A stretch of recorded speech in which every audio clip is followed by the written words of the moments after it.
Suprabhat everyone. Students, today we will discuss chapter 2, lesson 2 from Vistas, The Tiger King by Kalki.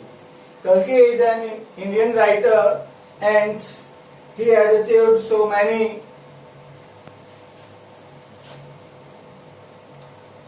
things in his life and there are big work in his account. Out of those we will discuss the Tiger King. Here are some characters that are in the lesson. There are many more characters also, but these are the important which are discussed more deeply. The Maharaja, he is the protagonist about which we will read in the lesson. When he was born, there was a prediction from the astrologer's side that he will become Maharaja Dhiraj and he will gain so many titles, but he will get died. And at that time he was merely 10 days old and he spoke some words and everybody was totally stunned after listening the words from the lips of only merely 10 days old child. And after that he became the victim of a tiger with which he was asked or told that he will be died. ये बताया गया था कि शेर से मृत्यु होगी और शेर के कारण ही मरा। द दीवान राजा महाराजाओं के जैसे प्रधानमंत्री के सपोर्टर मिनिस्टर्स होते हैं, मंत्री होते हैं, इसी प्रकार महाराजा के उनको सलाह देने वाले सलाहकार होते हैं दीवान। ऐसे एक पोस्ट है एस्ट्रोलॉजर, जो एस्ट्रोलॉजी करते हैं, भविष्य के बारे में बताते हैं कि किसके साथ क्या होगा। वो हमारी हस्तरेखाओं को या जो भी और कैलेंडर उनका होता है वो उसको फॉलो करते हैं। एस्ट्रोलॉजी साइंस होती है। दुरई, ये एक अंग्रेज अधिकारी के लिए, ब्रिटिश ऑफिसर के लिए यूज किया गया वर्ड है कि जो दुरई है वो महाराजा के एक क्षेत्र के अंदर आया था, एरिया के अंदर आया था और उसने इच्छा जताई थी कि वो भी वहां पे हंटिंग करना चाहता है और शेर का शिकार करना चाहता है और फोटोग्राफ उसके साथ खिंचवाना चाहता है। लेकिन महाराजा ने वो उसने कसम ले रखी थी कि he will not allowed anybody to hunt a tiger. If anybody tried to do so his whole property will be confiscated. तो पूरी की पूरी संपत्ति को कॉन्फिस्केट कर लिया जाएगा, जब्त कर लिया जाएगा। आखिरकार उसने अपने एक स्पोर्टर की मदद से, मैसेंजर की मदद से महाराजा के पास मैसेज भी भेजा कि अगर आप चाहें तो शेर को आप ही मार लें, लेकिन दुरई सिर्फ उसके साथ फोटोग्राफ खिंचवाएगा और वो चला जाएगा, क्योंकि उसको फोटोग्राफ्स का शौक है। लेकिन महाराजा ने सोचा कि अगर इसको अलाउड कर दिया कि भाई ठीक है आप फोटो इसके साथ खिंचवा लें, तो उस टाइम पे समस्या ये होगी और भी अंग्रेज अधिकारी आएंगे और वो रिक्वेस्ट करेंगे और वो नहीं मानेंगे कि शायद उसने ऐसा किया होगा और वो इस बात की जिद करेंगे, नहीं हम भी उसको मार के फोटो खिंचवाएंगे और इस प्रकार से इसके लिए टाइगर शॉट पड़ सकते हैं। दुर्दशाइनी, ये दुरई की वाइफ है। जब महाराजा ने इसको मना कर दिया तो उस टाइम पे हम अंग्रेजों के गुलाम थे और जब अगर किसी अंग्रेज अधिकारी को हम नाराज कर देते हैं तो हमारे लिए वहां पे सरवाइव करना मुश्किल हो जाता है। तो राजा महाराजा ने सोचा कि मेरा सिंहासन जा सकता है, मेरा साम्राज्य जा सकता है, इसलिए इसके होम मिनिस्टर को मनाया जाए। उसने अपने दीवान के साथ सलाह मशविरा किया, डिस्कशन किया और उन्होंने आखिरकार एक ज्वेलरी शॉप को ऑर्डर दिया जहां से लगभग 50 सैंपल्स आ गए रिंग्स के और उसने वो सारी की सारी दुरई सानी को भेज दी, ये सोच के कि शायद वो एक दो उसमें से सेलेक्ट करेगी और बाकी वापस भेज देगी। लेकिन जैसा आपको पता है लेडीज को गोल्ड काफी प्यारा होता है, वो उसने क्या किया सारी की सारी रख ली और महाराजा को थैंक यू उसके लिए अभी आभार प्रकट करके रिप्लाई भेज दिया। महाराजा को 3 लाख का बिल अदा करना पड़ा, लेकिन महाराजा अभी भी ग्रेटफुल है, थैंकफुल है, आभारी है दुरई सानी का कि एटलीस्ट उसके कारण उसका साम्राज्य तो बच गया। अब इस लेसन के अंदर हमारे लिए थीम का काम है कि क्या इसके अंदर ऐसा मेन पॉइंट है जिसके इर्द गिर्द पूरी कहानी चलती है और जो हमारे को बताएगा। थीम ये है द डिस्ट्रक्शन और हैफेजार्ड, जो हम विनाशकारी या खतरनाक किलिंग ऑफ वन स्पीसीज, अगर हम किसी भी विशेष प्रजाति का हंटिंग करते हैं, शिकार करते हैं, may not only lead to its extinction, वो ना केवल उसको विलुप्त कर देगी, खत्म कर देगी, but it already adversely affect the ecological balance, ये बुरे तरीके से, एडवर्सली नेगेटिविटी में होता है बुरा प्रभाव पड़ेगा, affect the ecological balance. Ecology क्या होती है? जब अर्थ के ऊपर नेचर के अंदर सारे जीव जंतु आपस में एक दूसरे के साथ इंटर रिलेटेड हैं, किसी का काम हमारे से चलता है और हमारा किसी से चलता है, तो सब का यहाँ पे आपस में जो एक चेन है उस फूड चेन से या उस चेन से एक स्टेप अगर हमारा गायब हो जाएगा तो वो हमारे ऊपर बहुत ही खतरनाक कैटास्ट्रोफिक इफेक्ट हमारे ऊपर पड़ सकते हैं। अब मैसेज इस लेसन के अंदर according to me there are 2 messages. एक तो किंग्स ड्यूटी, राजा की ड्यूटी अपनी प्रजा के हित के लिए होती है, भले के लिए होती है। एक राजा के लिए उसकी प्रजा ये सब कुछ होती है और राजा प्रजा के हित के लिए अपना सब कुछ भूल जाना चाहिए राजा को। लेकिन यहाँ पे हुआ उसके कॉन्ट्रेरी है कि राजा ने शुरू के टाइम में अपने टारगेट को पूरा करने के लिए प्रजा के बारे में सब कुछ भुला दिया। Mother earth is the habitat to all. दूसरा मैसेज ये है कि जो हमारी मदर अर्थ है, धरती माँ है, उसके ऊपर जितने भी जीव जंतु हैं वो सब बराबर के अधिकारी हैं जितना हमारा हक है। लेकिन इंसान जिसको भगवान ने सुबुद्धि दी है, सोचने की ताकत दी है, बोलने की ताकत दी है, and best creation of God, वो थोड़ा सा इगोइस्ट हो गया है, अहंकारी हो गया है और वो सोचता है कि नहीं मेरा अधिकार और मैं जिसको चाहूं अपने हिसाब से अपने भले के लिए अपने फायदे के लिए यूज कर सकता हूं, और वो इन चीजों का शोषण करता है, एक्सप्लॉयटेशन करता है जो उसके लिए खतरे का काम बन सकता है। आपने कहानी भी सुनी होगी थर्ड डेजर्ट कि ऐसे एक महाराजा था जिसने एक बार ऑर्डर दे दिया कि सभी शेरों को मार दो, और जब उनकी हंटिंग होगी तो उसके बाद सारे के सारे जो नेचर को खाने वाले हैं, प्रकृति को जो घास फूस खाने वाले हैं, उनकी संख्या इतनी बढ़ गई कि वो सारे पेड़ पौधों को घास फूस को खा गया, वो डेजर्ट में बदल गया। इसलिए भगवान ने सोच समझ के सभी जीव जंतुओं को एक रेशो के अंदर बनाया है ताकि वो एक सिस्टम एक चीज मेंटेन रहे। लेकिन हम धीरे धीरे इन चीजों को बर्बाद कर रहे हैं और वो हमारे लिए खतरे का संकेत आ रहा है। अब पार्ट्स, इस लेसन को 5 पार्ट्स में डिवाइड किया गया है जिसके अंदर हम कंप्लीट इस लेसन की समरी करेंगे।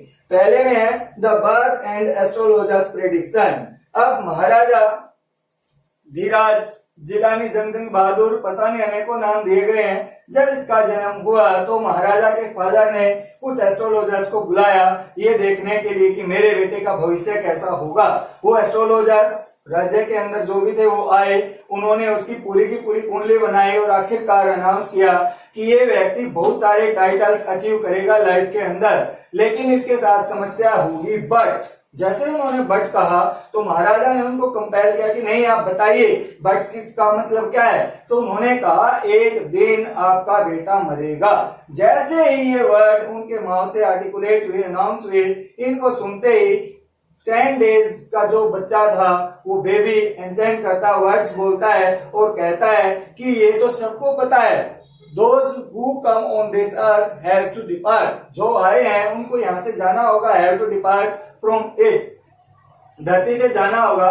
आपकी बात में मैं कुछ फायदा मानूं तो तब मानूं कि भाई आप मेरे को ये बताएं मेरी मौत कैसे होगी।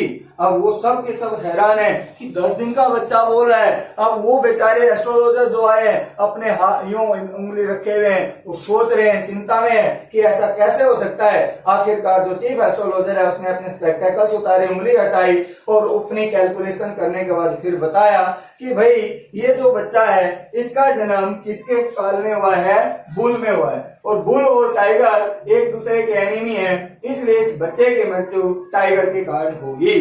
तो ये कहते ही बच्चे ने, हम सोचते हैं कि टाइगर का नाम लेते ही बड़े बड़े डर जाते हैं, लेकिन यहाँ पे वो बच्चा घबराया नहीं, डरा नहीं, बल्कि उसने कहा बीवेयर द टाइगर्स, कि अब टाइगर सावधान हो जाएं क्योंकि मैं तो डरने वाला हूं नहीं, मैं ही उनका काम तमाम करूंगा। उसके बाद इसकी जिंदगी में उस टाइम पे उसके बचपन में ऐसी कोई खास घटना नहीं हुई। कुछ टाइम बीत गया और अब उसका जो नर्चर है, नरिशमेंट है, पालन पोषण है, वो कैसे होता है, जैसे और अंग्रेज वहां पे हम अंग्रेजों के गुलाम थे, अंग्रेज अपने बच्चों का लालन पालन करते थे, ऐसे ही जो एरिस्टोक्रेटिक हमारे परिवार थे, राजा महाराजा थे, वो उनकी नकल करते थे, इमिटेशन करते थे। तो उन्होंने क्या किया, इमिटेशन के चक्कर में महाराजा का भी ऐसे ही पालन पोषण किया। इंग्लिश जो काव थी उसका मिल्क दिया गया, इंग्लिश नैनी ने उसकी देखभाल की और इंग्लिश मूवीज दिखाई गई। पूरा का पूरा अंग्रेजी संस्कृति के अनुसार उसका लालन पालन किया गया।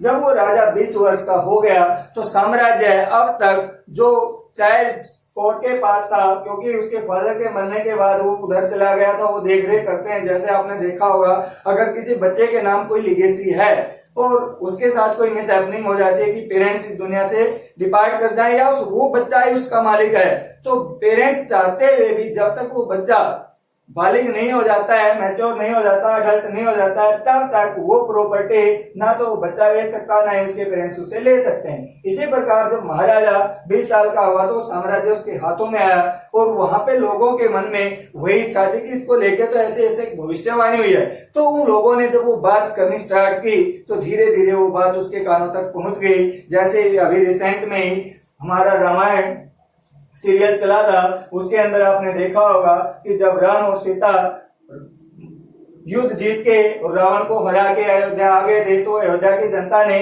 सीता के बारे में डिफरेंट काइंड की बातें की थी और वो धीरे धीरे राम के कानों तक पहुंच गई थी। इसी प्रकार जब वो घोषणा उस तक पहुंची तो उसने कहा ठीक है भाई, मैं इस काम को अंजाम दूंगा और मैं शेरों को मारूंगा। उसने पहले शेर का हंट किया और उसको मारने के बाद वापस उसने चीफ एस्ट्रोलॉजर को बुलाया और कहा देखो, आपने कहा था मेरी मृत्यु शेर के कारण होगी, मैंने शेर को मार दिया, अब आप क्या कहना चाहेंगे? तो चीफ एस्ट्रोलॉजर ने कहा महाराज, आपने एक टाइगर को मार दिया, इसी प्रकार आप 99 टाइगर्स को मार देंगे, लेकिन ध्यान रखें 100वां जो टाइगर होगा वो आपके लिए बहुत ही खतरनाक होगा, डेंजरस होगा। तो ये बात सुन के उसने कहा अगर मैं 100वें शेर को भी मार दूं तो क्या होगा? उस टाइम पे फिर वो चीफ एस्ट्रोलॉजर कहता है कि मेरी जो एस्ट्रोलॉजी की बुक है मैं इनको फाड़ दूंगा, आग लगा दूंगा और अपना मुंडन करवा दूंगा, और चोटी जो कि एक एस्ट्रोलॉजर की पहचान मानी जाती है, इज्जत मानी जाती है, मैं उसको भी कटवा दूंगा, यही मैं कर सकता हूं। तो यहाँ पे राजा थोड़ा सा सेटिस्फाई तो नहीं हुआ कि ऐसा क्या चैलेंज दिया, लेकिन फिर भी उसने सोचा ठीक। अब थर्ड फेज में राजा अपनी स्पीड को, हंटिंग स्पीड को बढ़ा देता है और वो शेरों का शिकार बहुत तेजी से करना शुरू कर देता है। उसके साम्राज्य में उसने बैन लगा दिया कि कोई भी व्यक्ति शेर का शिकार नहीं करेगा। शिकार तो बहुत बड़ी बात है, अगर किसी व्यक्ति ने शेर के ऊपर कोई पत्थर भी फेंकने का प्रयास किया तो उसकी पूरी की पूरी प्रॉपर्टी को कॉन्फिस्केट कर लिया जाएगा, जब्त कर लिया जाएगा।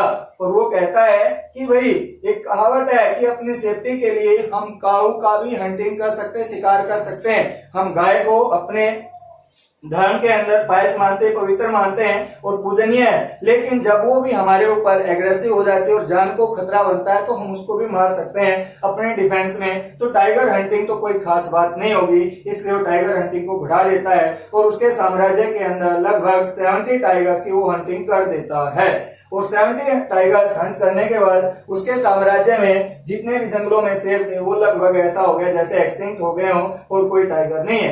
अब राजा की फिर चिंता बढ़ी कि उसमें एस्ट्रोलॉजर ने तो बताया था मेरे को 100 को मारना है और मैं तो अभी 70 पे ही रुक गया। उसने अपने दीवान को फिर से बुलावा भेजा और दीवान के आने के बाद उसने अपनी गन को हवा में ब्रेंडिस करते हुए, लहराते हुए पूछा कि दीवान साहब, मैंने अभी तक 70 टाइगर ही मार रहे हैं और 30 तो और मारने बाकी हैं, आप क्या कहेंगे? दीवान घबरा गया और कहा कि महाराज, मैं कोई टाइगर तो हूं नहीं। यहाँ पे थोड़ा सा हमारे लिए कॉमिक डाला गया है, हंसी के अंश है कि दीवान साहब को राजा महाराजा की जो बातें हैं उनमें मजाकिया सा थोड़ा सा आया है, कॉमेडी है। तो वो कहता है कि भाई मैं किंग नहीं हूँ। महाराजा कहता तेरे को किंग कौन कहता है, मुझे शादी करनी है। तब फिर वो एक जवाब देता है कि महाराज, मैं तो ऑलरेडी 2 शादियां कर चुका और मेरी 2 बीवियां हैं, मैंने आपसे शादी कर ली तो वो भी धुआं बन जाएंगे, उनका क्या होगा? महाराजा फिर उसको डांटता है, धमकाता है कि बेवकूफ, तेरे से शादी कौन करेगा? मैं आपको ये कहना चाहता हूं कि आप एक ऐसी लड़की को ढूंढिए जिसके जो लड़की हमारे साम्राज्य के लायक भी हो, हमारे बराबर के परिवार से बिलोंग करती हो, मतलब किसी महाराजा की लड़की हो, और ऊपर से उनके साम्राज्य के अंदर टाइगर मैक्सिमम होने चाहिए।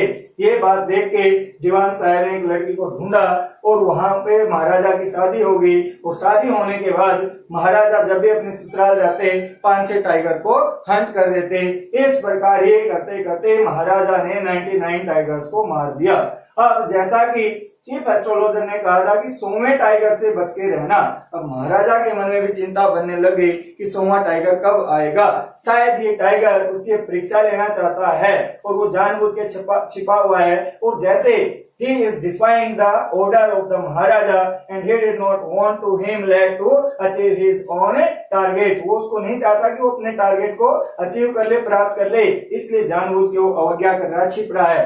अब महाराजा ने एकदम कुछ दिनों बाद जब वो काफी ग्लूम था, मोनोटोनस था, सैड था, एक खुशखबरी की खबर आई कि एक पर्टिकुलर एरिया के अंदर भेड़ें गायब होनी शुरू हो गई है।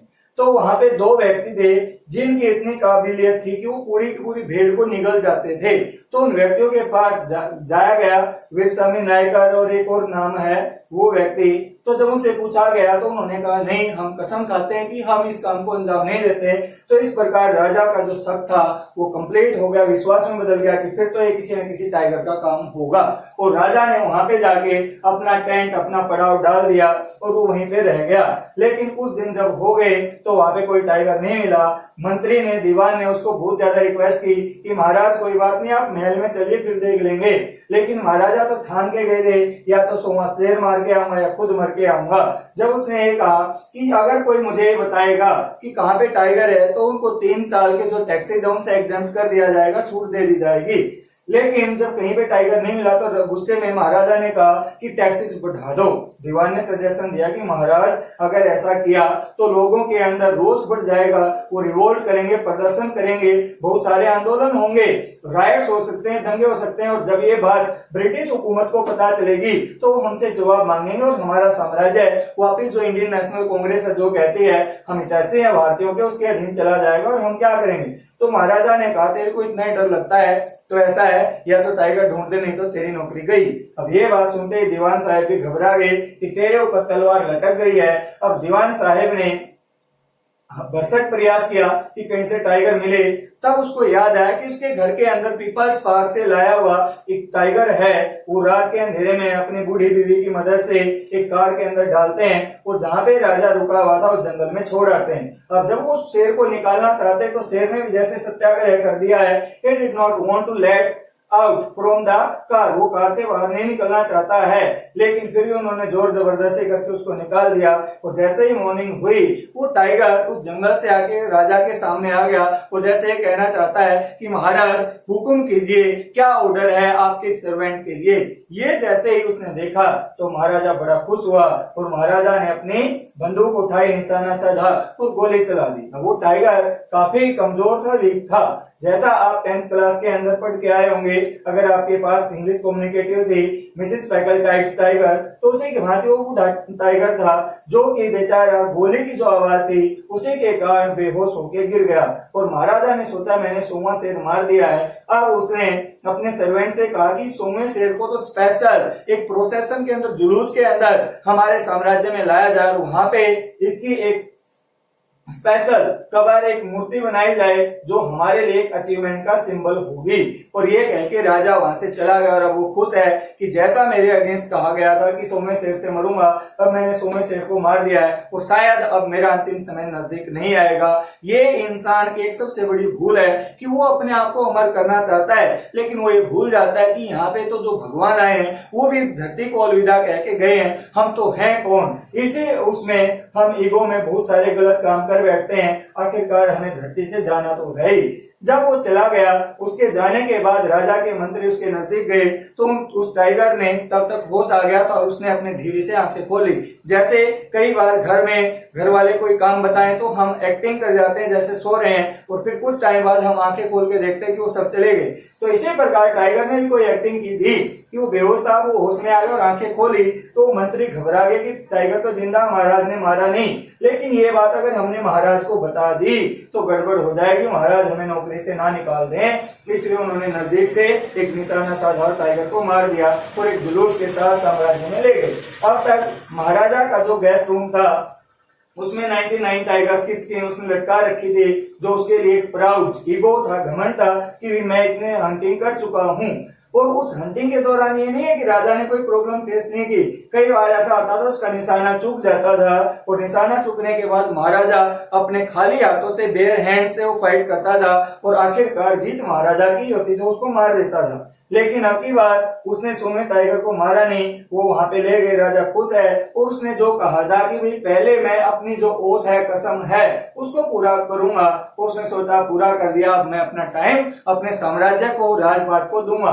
अब राजा के बेटे का तीसरा जन्मदिन आने वाला था, इसलिए उसको गिफ्ट देने के लिए उसने सोचा मैं क्या दूं। जब वो मार्केट में गया, इधर उधर घूमते हुए वो क्या देखे, जब एक आदमी पर्टिकुलर टाइम किसी एक चीज के अंदर बिता देता तो उसके मन में वही चीज घूमती रहती है, वही उसका लाइवलीहुड बन जाता, पसंद हो जाती है। इसी प्रकार महाराजा को मार्केट में कुछ पसंद नहीं आया। वो तो अब तक बचपन से ही टाइगर से खेलता आ रहा है, तो उसने सोचा मैं अपने बेटे के लिए कुछ स्पेशल लूं, और उसको एक वुडन टाइगर पसंद आ गया। अब उसने पूछा ये कितने का है। अगर महाराजा है, कोई बड़ी हस्ती आती है, तो दुकानदार कहता जी बेहतरीन क्वालिटी है, अच्छा नमूना है, बेस्ट है, ये है वो है। तो उसने ऐसे बटरिंग करके कहा कि ये ऐसा है, और उसका रेट बहुत कम था, लेकिन उसने बढ़ा चढ़ा के उसको अच्छी रेट बताया। और महाराजा ने कहा ये आपकी तरफ से राजकुमार को गिफ्ट होगा, और उसको लेके चला गया। पापा बेटा उस टाइगर के साथ, वुडन टाइगर के साथ अच्छा खेले, लेकिन वो एक अनएक्सपर्ट, जो कि सही नहीं था, बिगनर था, सीखिया था, उसके द्वारा बनाया गया था। उसके अंदर कुछ स्लीवर, जो कांटे होते हैं, क्विल्स, वो निकले हुए थे, और वो महाराजा के हाथ में चुभ गया, और कुछ टाइम बाद उसके कारण इन्फेक्शन हो गया और स्पोरेटिंग हो गया, वहां से रेशा निकलने लग गया, पस बन गई। अब महाराजा काफी दुखी हुआ, उन्होंने डॉक्टर्स को बुलाया, डॉक्टर्स की टीम आई, उन्होंने ऑपरेशन किया। जब वो बाहर आए, ये कहा था operation is successful but the king is dead, राजा मर गया है। तो ये भी एक आयरनिकल स्टेटमेंट है। दो आयरनी यहाँ पे आई है। एक तो आयरनी ये आई है कि भाई टाइगर किंग, जो कि पहले टाइगर्स के साथ फाइट करता था, नंगे हाथों से उसको भी मार देता था। एक मात्र जो लकड़ी की थोड़ी सी सुली थी, उसके चुभने के कारण वो मर गया। दूसरा ये है operation is successful the king is dead, अगर ऑपरेशन कामयाब है तो राजा कैसे मर गया। लेकिन यहाँ पे वो ऑपरेशन अपनी तरफ से नहीं कहते, वो ऑपरेशन टाइगर्स का है कि अंदर खाते जो टाइगर्स थे, उन्होंने भी तो एक अभियान चला रखा था कि हम इसको देख के छोड़ेंगे, और एक लकड़ी के टाइगर ने उसको खत्म कर दिया। तो अब हम इसके लास्ट में यही कहेंगे कि 100 को मारने की ठानी दी, 99 को मार गया। ए इंसान देख तेरे ईगो की औकात, एक लकड़ी के टुकड़े से हार गया। स्टूडेंट्स, अब हम इस लेसन को लाइन बाय लाइन करेंगे। सो read it carefully and listen it carefully. Before the Tiger King by कल्कि, before you read, पढ़ने से पहले आप देखिए क्या क्या आपके दिमाग में होना चाहिए, कैसे हम इसकी इंटरलिंकिंग कर सकते हैं।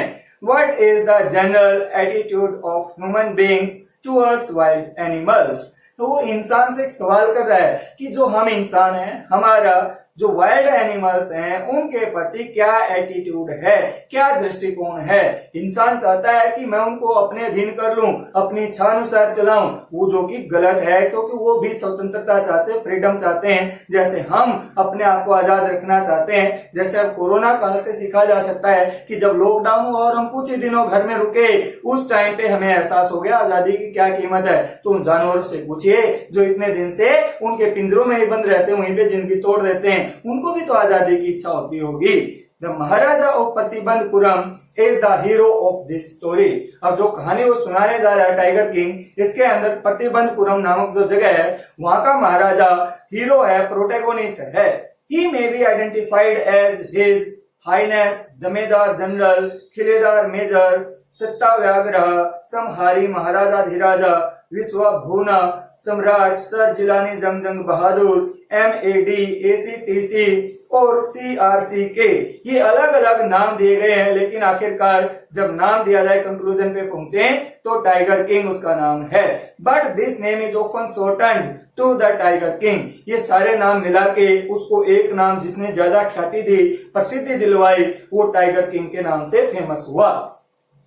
I have come forward to tell you। अब हमारे को नरेटर कहता है मैं आपको क्या बताने के लिए आया हूँ।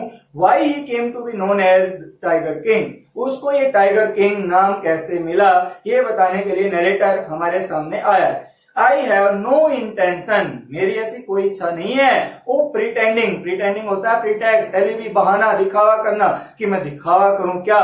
To advance only to end in a strategic withdrawal, to advance only, कि मैं आगे बढ़ूं, ऐसा दिखावा करूं कि कहानी तो सुना रहा हूं।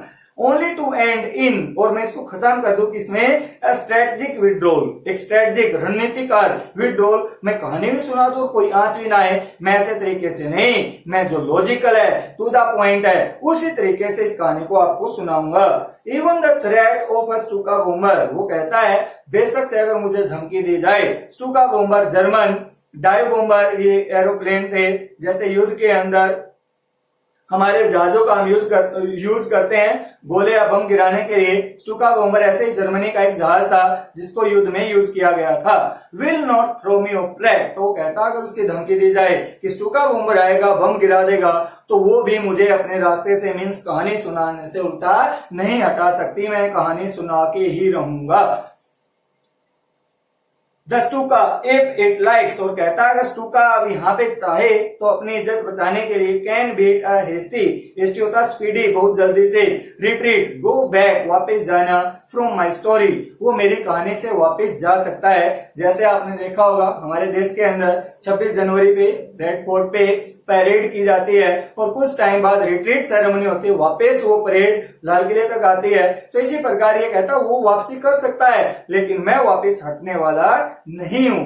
राइट एट द स्टार्ट, बिल्कुल शुरुआत में ही, इट इज इम्पेरेटिव, ये बात इम्पेरेटिव मीन्स इंपोर्टेंट, महत्वपूर्ण है, टू डिस्क्लोज, डिस्क्लोज होता है अनवेल, खोल देना, टेल बताना, a matter of vital, vital होता है लिविंग, इंपोर्टेंट बहुत ज्यादा महत्वपूर्ण, importance about the tiger king, कि जब मैं उसकी कहानी शुरू करूं तो कहानी शुरू करने से पहले मेरे लिए जो महत्वपूर्ण फैक्ट है वो मैं आपके सामने डिस्क्लोज करना चाहता हूं, बताना चाहता हूं।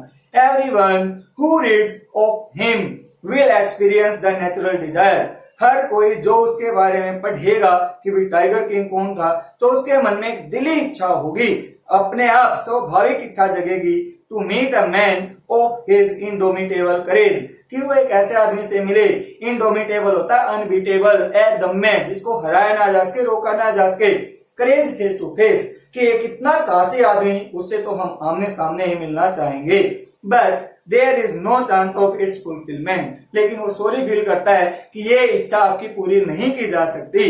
As Bharata said to Rama about Dasharatha, अब फिर यहाँ पे रामायण का जिक्र आ गया है कि रामायण के अंदर जब श्री राम को वनवास दे दिया गया था 14 वर्ष का, और जब भरत अपने ननिहाल से लौटे और उनको पता चला तो श्री राम से मिलने के लिए गए थे, और उसी टाइम के दौरान महाराजा दशरथ की मौत हो गई थी, लेकिन जब वो श्री राम के पास पहुंचे तो उन्होंने उस साम्राज्य के घर परिवार के कुशल मंगल के बारे में पूछा कि पिताश्री कैसे, तो उन्होंने कहा था वो अपने अंतिम स्थान पे पहुंच चुके हैं जहाँ पे हर इंसान जाता है, मीन्स स्वर्ग लोक। The tiger king has reached that final abode, तो टाइगर किंग भी जैसे राजा दशरथ गया था ऐसे ही अपने फाइनल अबोर्ड होता आवास, निवास स्थान, dwelling place of all living creatures, मरने के बाद जहां पे सारे जीव जंतु चले जाते हैं वही वो पहुंच गया। इन अदर वर्ड्स, अगर दूसरे शब्दों में कहें, the tiger king is dead, कि जो टाइगर किंग है वो मर चुका है, इसलिए आपकी इच्छा को, जो उनसे मिलने की इच्छा है, उसको कंप्लीट नहीं किया जा सकता।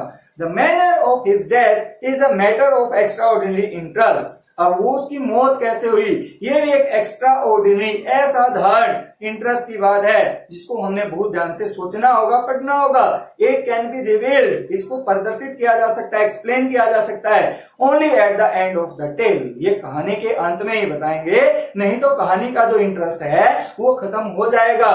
The most fantastic aspect of his demise, जो सबसे अच्छा अट्रैक्टिव एस्पेक्ट होता है, पहलू, तथ्य, data of his demise, demise होती है डेथ, मौत, was that as soon as he was born, ये कहता है कि जैसे ही वो पैदा हुआ, एस्ट्रोलॉजर्स हैज फोरटोल्ड, तो एस्ट्रोलॉजर जो भविष्य करता थे उन्होंने फोरटोल्ड होता है बेटा पहले ही बता देना, कि पहले ही भविष्यवाणी कर दी थी, that one day the tiger king would actually have to die, कि एक दिन उसको मरना है। जैसा हम जानते हैं मैन इज अ मोर्टल, वो नासवान है, and everybody has to depart from this earth. The child will grow up to become the warrior of warriors, वो योद्धाओं का योद्धा मतलब महायोद्धा बनेगा, हीरो ऑफ हीरोज, महाहीरो बनेगा, चैंपियन ऑफ चैंपियंस, बट लेकिन they bit their lips and swallowed her, यहीं पे बट कह के उन्होंने अपने होठ दबा लिए और उस बात को अंदर ही निगल गए। They did not want to disclose the fact before the maharaja और his father when compelled, compelled होता मजबूर, हमारी इच्छा के अगेंस्ट जाना, टू कंटिन्यू, जब उनको मजबूर किया गया कि कुछ नहीं है, आप बताइए क्या कहना चाहते हैं, कौन सी बात को छिपा गए। The astrologers came out with it, तो आखिरकार उनको ये बात कहनी पड़ी। दिस इज अ सीक्रेट, कि एक सीक्रेट थी, which should not be revealed at all, जो हमने अपनी विद्या के अनुसार कभी किसी को नहीं बतानी चाहिए, लेकिन अगर मजबूर किया जा रहा है तो हम बता देते हैं। And yet we are forced to speak out, हमें मजबूर किया गया है। The child born under his this star will one day have to meet its death, जो बच्चा इस स्टार में पैदा हुआ है, इस घड़ी में पैदा हुआ है, वो एक दिन मरेगा। At that very moment, इसी पल, जैसे ही चीफ एस्ट्रोलॉजर ने शब्द कहे, a great miracle took place, एक बहुत बड़ा चमत्कार हुआ। An astonishing phrase emerged, एक astonishing होता है सरप्राइजिंग फ्रेज वाक्य, छोटा सा अंश, वाक्य का अंश, emerged, raised out, articulated, enunciated from the lips of a 10-day-old Jilani Jang Bahadur, O wise prophets. उसके मुख से ये सब निकले कि ओ वाइज प्रोफेट्स की हे समझदार, जानकार, ज्ञानी, महाज्ञानी, भविष्य करताओ, everyone stood transfixed. और जैसे ही आप भी सोचेंगे, अगर 10 दिन का बच्चा बोले तो आप सोचेंगे ये तो कोई करिश्मा ही हुआ है, ये बच्चा कोई चमत्कारी है, इसके अंदर कोई दैवीय शक्ति है, इसीलिए हर कोई, एवरीबडी वाज ट्रांसफिक्स्ड, ट्रांसफिक्स्ड होता है सरप्राइज, स्टन्ड, हैरान, हर कोई हैरान था, इन स्टूपिफिकेशन मीन सरप्राइज, विस्मय, हर कोई विस्मय था, they looked wildly at each other and blinked, हर कोई एक दूसरे की तरफ देखता है, सोचता है कि कौन बोला, और उनकी आंखें झपकती हैं, O wise prophets it was I who spoke, तो वो कहता है इधर उधर मत देखे और हैरान मत होइए, ये मैं हूं जिसने ये वर्ड्स, ये फ्रेज इनंसिएट किया है, this time there were no grounds for doubt, और जब बच्चे ने ये दोबारा रिपीट किया तो अब संदेह की कोई जगह नहीं थी, it was the infant born just 10 days ago, ये वही बच्चा है जो 10 दिन पहले पैदा हुआ है, who had enunciated the words so clearly, जिसने इन शब्दों को इतने साफ साफ शब्दों में इनंसिएट किया है, आर्टिकुलेट किया, उच्चारण किया है। The chief astrologer took off his spectacles, और ये सुनते ही चीफ एस्ट्रोलॉजर ने अपने चश्मे हटा दिए। स्टूडेंट्स, मैंने आपको पहले भी बताया कि जहां पे ओ डबल एफ लग जाता है वो किसी चीज से कनेक्शन कटने के लिए प्रेपोजिशन होता है। स्विच ऑफ द लाइट, हम लाइट को बंद कर देते हैं तो लाइट का और बल्ब का कनेक्शन कट गया। Switch off fan, put off spectacles, put off clothes, put off shoes, जो भी चीज हम करते हैं वो हमारी बॉडी से जहां पे वो पर्टिकुलर जगह होती है उससे उसका कनेक्शन कट जाता है। तो ऐसे उसने अपने चश्मे हटाए एंड गेज्ड, गेज होता है घूरना, ध्यान से देखना, इंटेंटली, इंटेंटली होता है क्यूरियसली, उत्सुकता से, बड़े ध्यान से,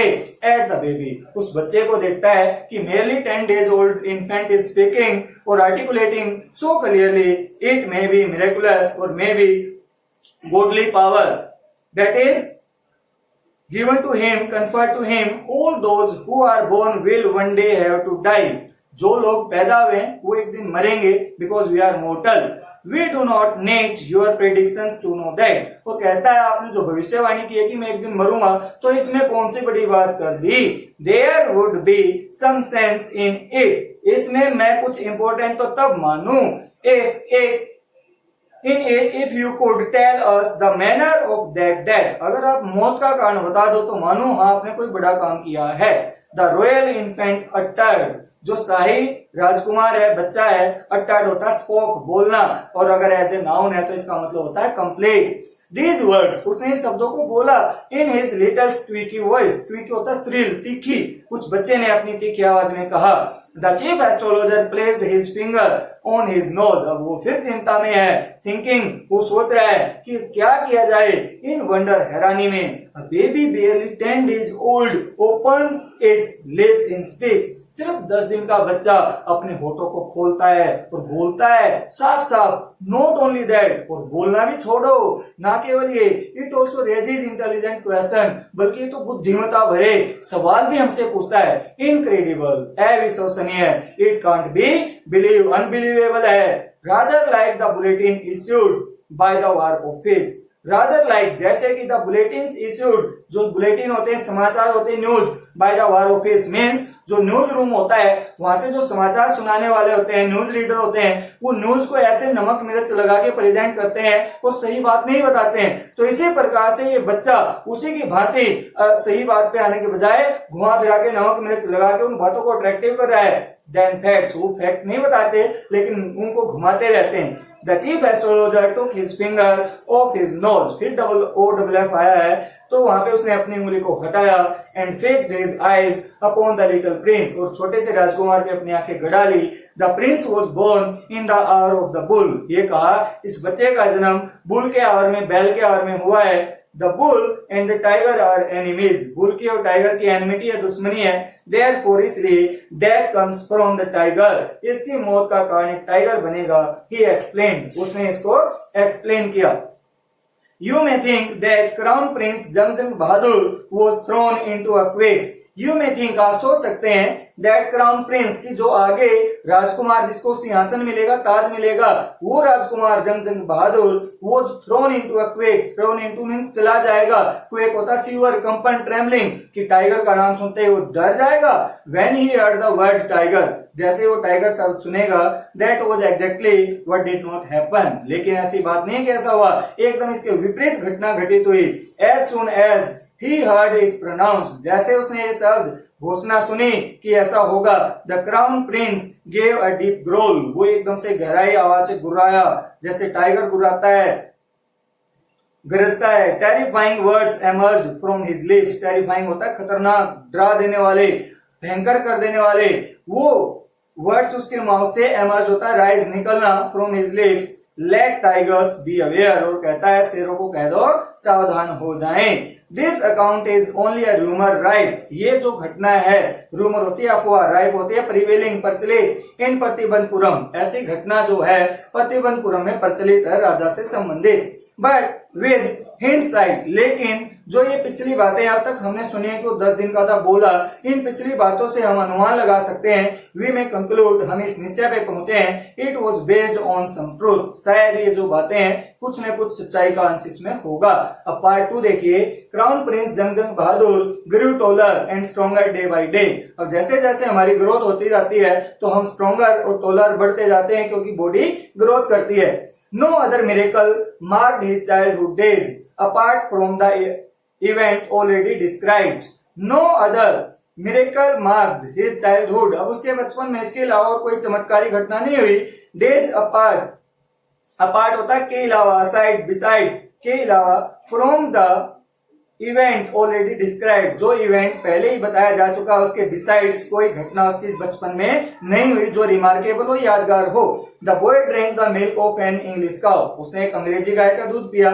ये अंग्रेजों की जो हम इमिटेशन करते थे, कॉपी करते थे, दिखावा, शो ऑफ, उसको हाईलाइट किया गया है। Was brought up by an English Naini, Naini होती है आया जो बच्चों की देखभाल करती है। ट्यूटर्ड इन इंग्लिश, और अंग्रेजी पढ़ाई गई बाय एन इंग्लिशमैन, एक अंग्रेज के द्वारा। So nothing but English films, और उसने कुछ नहीं देखा, सिर्फ और सिर्फ अंग्रेजी फिल्में देखी। Exactly as the crown princes of all the other Indian states did, जैसे और हमारी जो स्टेट्स थी उनके राजकुमार करते थे, उसी को उसने कॉपी किया और ऐसे ही देखा। When he came of age at 20, जैसे वो 20 साल का हुआ, the state which had been with the court of wards, जो साम्राज्य कोर्ट ऑफ वार्ड्स आपको बताया था, बच्चों की जो संपत्ति होती है उसकी देखभाल करने वाली जो कोर्ट है, अंटिल देन मतलब 20 साल का होने तक उसका साम्राज्य कोर्ट ऑफ वार्ड्स के अधीन था। केम इनटू हिज हैंड्स, जैसे वो मैच्योर हुआ, अडल्ट हुआ, उसके हाथों में उस साम्राज्य की कमान आ गई। But everyone in the kingdom remembered the astrologers prediction, लेकिन हर किसी को जो एस्ट्रोलॉजर के द्वारा भविष्यवाणी की गई थी उसको याद करते हैं, वो लोग उसका जिक्र करते हैं। मैनी कंटिन्यू टू डिस्कस, और बहुत सारे लोगों ने उसको डिस्कशन शुरू किया। The matter slowly it came to the maharaja's ear, वो धीरे धीरे होते हुए ये बात महाराजा के कानों तक जा पहुंची कि ऐसे ऐसे उसके साथ घटना आई थी, तो उसको याद दिला दिया गया कि आपके जीवन में ऐसी घटना हो चुकी है, अब आप क्या करेंगे। There were innumerable forest, innumerable होता अनकाउंटेबल, अनगिनत, बहुत सारे जंगल थे। इन द प्रतिबंधपुरम स्टेट, महाराजा का जो साम्राज्य था उसके अंदर, they had tigers in them, और उसके अंदर शेर अबंडेंस में थे, बहुतायत में थे। The Maharaja new the old saying, और महाराजा अब अपनी पुरानी कहावत का सहारा लेता, सपोर्ट लेता है अपने आप को डिफेंड करने के लिए। You may kill even a cow in self defence, अगर आपके ऊपर कोई गाय हमला करती है तो अपने आप को बचाने के लिए उसको भी मार सकते हैं। There could certainly be no objection to killing tigers, इसलिए शेरों को मारने में तो कोई आपत्ति नहीं होनी चाहिए इन सेल्फ डिफेंस, अपनी आत्मरक्षा में। The Maharaja started out on a tiger Hunt, इसलिए ये बात कह के वो टाइगर हंटिंग पे गया। The Maharaja was thrilled, thrilled होता है हैप्पी, बियॉन्ड मेजर मतलब उसको मापा ना जा सके, उससे भी ज्यादा खुश था, बहुत ज्यादा। When he killed his first tiger, जैसे उसने पहले शेर को मारा। स्टूडेंट्स, जब आप किसी एग्जाम में अपियर होते हैं और आपका प्री क्लियर हो जाता है, प्री एग्जाम, तो आप भी ऐसे ही खुश होते हैं, यही उसके लिए अचीवमेंट थी। He sent for, sent for होता है मेक अ कॉल, बुलावा, भेजना, समन, बुलाना, the state astrologer and showed him the dead beast. उसने मरा हुआ प्राणी उसको दिखाया कि देखिए मैंने इसको मार दिया है। What do you say now, अब आप क्या कहेंगे? ही डिमांडेड, उसने चीफ एस्ट्रोलॉजर से पूछा। Your majesty, Maharaja Dhiraj, may kill 99 tigers in exactly the same manner, कि आप इसी तरीके से 99 टाइगर्स को मार सकते हैं। बट यहाँ पे फिर वो रुक गया। द एस्ट्रोलॉजर ड्रोल्ड, ड्रोल्ड होता है धीरे से बोलना, अब वो आराम से अपनी आवाज को बोलता है लेकिन, बट व्हाट, लेकिन क्या? स्पीक विदाउट फियर, बिना भय के, बेझिझक आप बताइए क्या कहना चाहते हैं। But you must be very careful with the 100 tiger, उस एस्ट्रोलॉजर ने कहा 100वें शेर से बच के रहना। What if the 100 tiger were also killed, वो कहता अगर मैं 100वें को भी मार दूं तो आप क्या करेंगे? Then I will tear up all my books on astrology, जितनी मेरी एस्ट्रोलॉजी की बुक है जहां से ज्ञान प्राप्त किया उन सबको फाड़ दूंगा। सेट फायर टू देम, उनको आग लगा दूंगा। एंड, और उसके बाद ये हमारे ऊपर है कि हम क्या कहेंगे, सोचेंगे कि यहाँ से चला जाऊंगा। And I shall cut off my tuft, tuft होती है चोटी, मैं अपनी चोटी को कटवा दूंगा जो एक पंडित की पहचान होती है। क्रॉप माई हेयर शॉर्ट, मैं अपने बालों को बिल्कुल छोटे करवा दूंगा, मुंडन करवा दूंगा जो एक हारे हुए इंसान की पहचान होते हैं। And become an insurance agent, और मैं लोगों को लाइफ पॉलिसी बेचना शुरू कर दूंगा। The astrologer finished on an incoherent note, इस प्रकार से एस्ट्रोलॉजर ने एक इनकोहेरेंट होता अनक्लियर, अस्पष्ट बात के ऊपर अपनी बात को खत्म कर दिया। So students, we will stop here and the remaining part will be continued in next video. Thank you.